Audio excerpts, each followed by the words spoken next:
மாண்புமிகு முதல்வர் அவர்களின் பதில் உரை.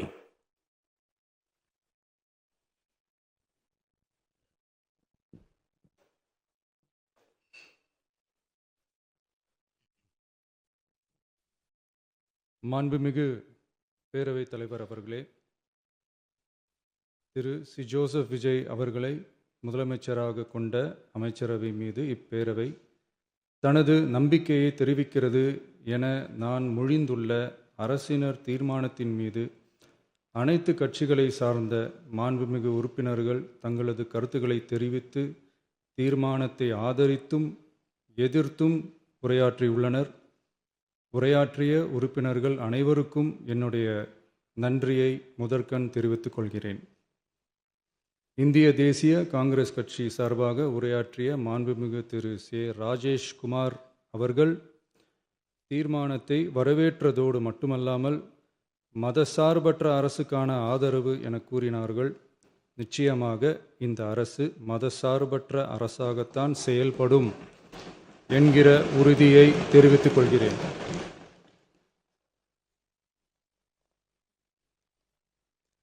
அடுத்து உரையாற்றிய இந்திய கம்யூனிஸ்ட் கட்சி மார்க்சிஸ்ட் கட்சி சார்பாக உரையாற்றிய திரு ஆர்.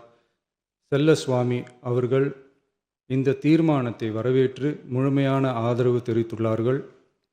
விடுதலை சிறுத்தைகள் கட்சி சார்பாக உரையாற்றிய மாண்புமிகு உறுப்பினர் திரு வன்னி அரசு அவர்கள் உரையாற்றுகையில் நம்பிக்கை வாக்கெடுப்பில் வெற்றி பெற்று இந்த அரசு 5 ஆண்டுகள் தொடரும் என நம்பிக்கை தெரிவித்தமைக்கு என்னுடைய நன்றியை தெரிவித்துக் கொள்கிறேன்.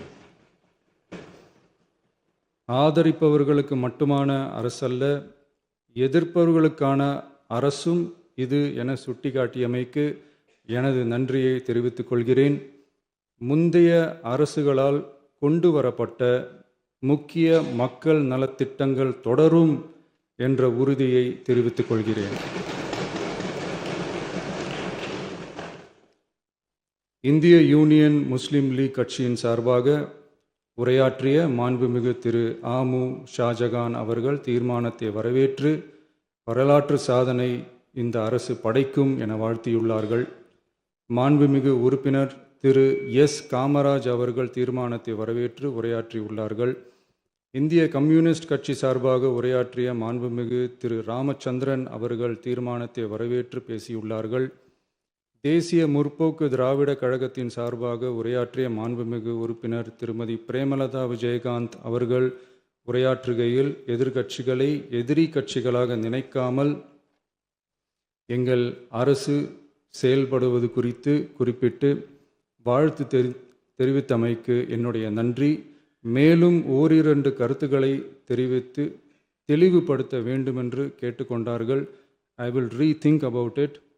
தமிழ்நாட்டை ஆண்ட பல்வேறு கட்சிகளை சார்ந்த அரசுகள் இந்த நாட்டு மக்களின் நலனை முன்னிலைப்படுத்தி தீட்டிய திட்டங்கள் சமூக நீதிக்கு முன்னுதாரணமாக திகழ்ந்து நிறைவேற்றப்பட்ட சட்டங்கள் எங்கள் கட்சியின் கொள்கை தலைவர்களின் எண்ணங்கள் என இவற்றை மனதிலே கொண்டு எங்களுடைய ஆட்சி நடைபெறும் என்கிற உறுதியை மட்டும் தெரிவித்துக் கொள்கிறேன்.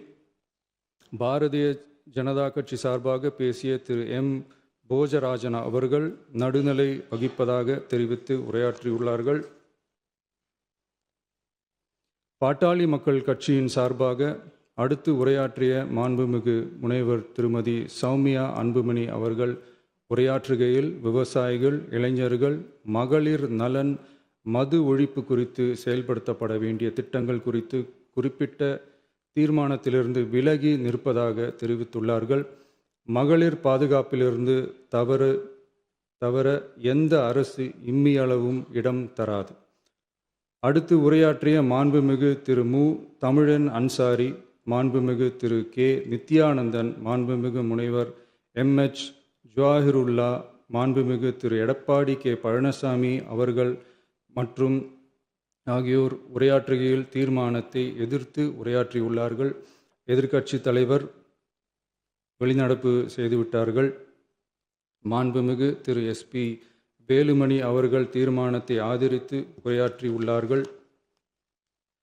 குதிரை பேரத்தில் எமது அரசு ஈடுபடுகிறது என்று கருத்தை தெரிவித்த மாண்புமிகு உறுப்பினர் அவர்களுக்கு நான் ஒன்றை மட்டும் சொல்லிக்கொள்கிறேன்.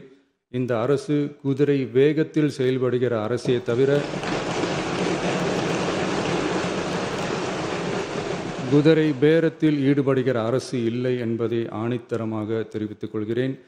நம் தமிழ்நாட்டின் முன்னேற்றத்திற்கு உழைத்த தலைவர்கள் வழிகாட்டிய கொள்கைகளிலிருந்து இம்மி அளவு விலகாமல் நிச்சயமாக இந்த ஆட்சி நடைபெறும். எனவே நான் மொழிந்துள்ள இத்தீர்மானத்தை மாண்புமிகு உறுப்பினர்கள் அனைவரும் ஏகமனதாக நிறைவேற்றித் தர வேண்டும் என்று கேட்டுக்கொண்டு அமர்கிறேன்.